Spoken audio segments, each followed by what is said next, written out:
결국 일본이 군사 대국의 길로 들어가기로 했습니다.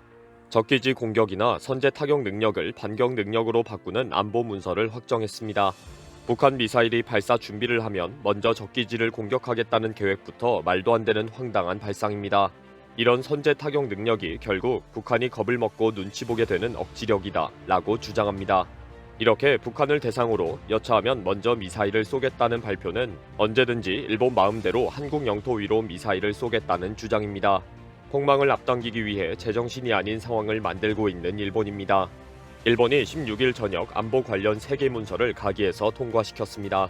이번 안전보장 관련 3개 문서에서 핵심적으로 바뀌는 것은 반격 능력, 선제 타격 능력을 가진다를 추가한 것입니다. 그동안에 북한, 중국, 러시아의 미사일 위협에 일본도 선제 타격 능력을 가짐으로써 상대에게 억지력이 될 것으로 기대하고 있습니다.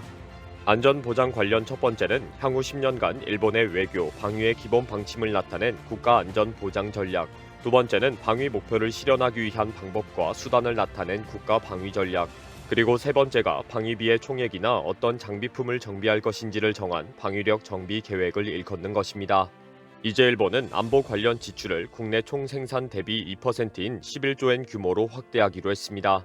22년도 방위비는 5조 4천억 엔이지만 27년도 방위비는 8.9조엔으로 늘려갈 예정입니다.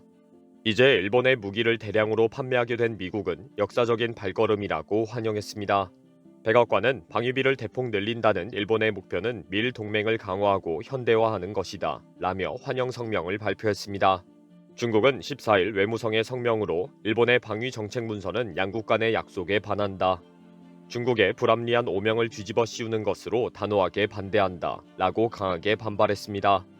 중국이 일본을 공격할 것이기 때문에 선제 공격 능력을 가져야 한다는 이유에 대해 반박한 것입니다. 한국 정부도 일본의 선제 타격 능력 보유를 명시한 것에 대해 강력한 항의를 했습니다. 일본 대사관에 총괄 공사를 외무부로 불러서 설명을 요구했습니다. 북한을 공격할 경우에는 한국의 승인이 필요하다는 입장을 전했습니다. 북한은 한국의 영토를 한반도와 그 부속 도서라고 명기한 헌법 제3조에 따라 한국의 영토가 되고 있기 때문입니다. 특히 일본의 영토 내에서 자위권을 행사하는 것과 한반도 전역에 일본이 침범하는 것은 확연히 다른 문제라고 지적했습니다. 한반도에 접근하거나 통과할 때에는 반드시 한국 정부의 승인이 필요하고 승인을 획득한 후에 가능한 작전이라고 지적했습니다. 이에 일본은 선제 공격 대상 국가를 북한이나 중국 등 특정 국가를 노린 것이 아니다 라고 설명을 했습니다. 입만 열면 거짓말을 하는 일본의 습관이 또 도진 것입니다. 현재 일본은 안보 관련 지출을 모두 반격 능력을 전제로 한 무기 구입에 쏟아붓기로 했습니다. 일본이 대대적으로 구입하는 것은 반격 능력이 가능한 공격용 무기들입니다. 반격 능력이라는 것은 적기지 공격 능력을 부드럽게 고쳐서 사용하는 표현입니다.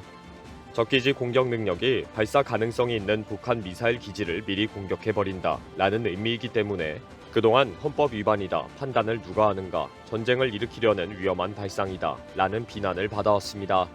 임의로 판단해서 적기지를 사전에 미리 공격용 무기로 공격한다는 것은 국제법 위반의 전쟁 도발 행위입니다. 그래서 올해 4월부터 반격 능력이라는 단어로 바꿔 부르기로 하고 명칭을 공식적으로 변경했습니다.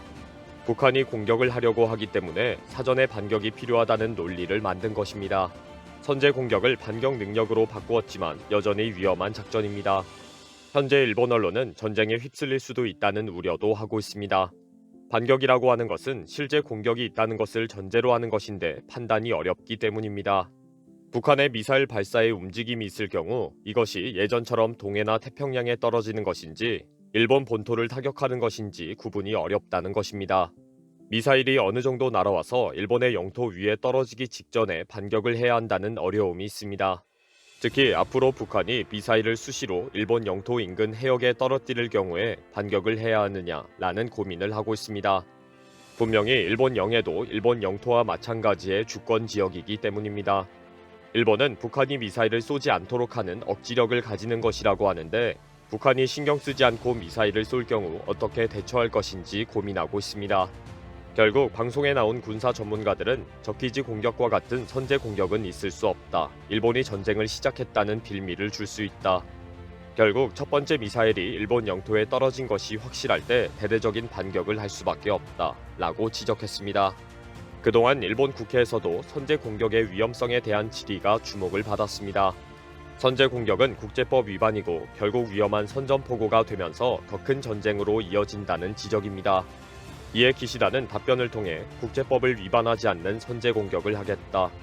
지금은 정확하게 말할 수는 없지만 그런 제도를 만들겠다라고 밝혔습니다. 선제 공격을 해도 된다는 규정을 만들어서 제도화하면 된다고 주장한 것입니다. 일본의 저명 비평가인 후지사키 마사토 교수는 뉴스위크지에 기고한 글에서 반격 능력 유지는 명백한 헌법 위반이라고 비판했습니다. 아직 공격을 받지 않은 단계에서 선제 공격을 하겠다는 반격 능력 유지는 국제 분쟁을 무력에 의한 위협 또는 무력 행사로 해결하겠다는 확실한 표명이기 때문입니다. 일본의 선제 공격으로 전쟁이 일어났을 경우에 우크라이나처럼 철저하게 피해 국가라고 말할 수 없게 된다고도 지적했습니다. 전쟁은 평화적으로 해결하면서 여론의 지지를 받는 것이 국제사회 룰인데 일본은 선제 공격으로 미리 박살을 내겠다고 선언하는 것이기 때문입니다. 후지사키는 이제 일본은 어느 날 상대 국가의 군사훈련에도 위협이라고 소리치며 미사일을 먼저 쏴버리는 강경한 정치인이 나올 수도 있게 되었다고 우려합니다. 그리고 이런 하드웨어는 다 갖추었다 하더라도 언제, 어떻게, 어떤 능력으로 효과적인 반격을 할 수 있을지도 고민입니다. 미사일을 발사하려는 적기지의 동향을 어떻게 파악할 것이며 언제 선제 공격 명령을 내릴 것인지도 큰 문제가 되었습니다. 일본 정부는 반격 능력이 선제 공격으로 알려지면서 미사일 발사 기지만을 군사 목표로 한정하겠다라고 밝혔습니다. 그러나 이 군사 목표의 정의가 불분명해서 군과 민간이 공용하고 있는 공항, 항만, 도로, 창고, 공장, 발전소의 시설도 대상인지도 확정하지 못했습니다. 그리고 이미 북한은 탄도미사일을 기지에서 발사하는 것 외에 이동하면서 발사하는 능력을 가지고 있습니다. 중요한 것은 북한이 잠수함과 레일과 차량으로 이동하며 발사하는 미사일에 대한 정확한 정보입니다.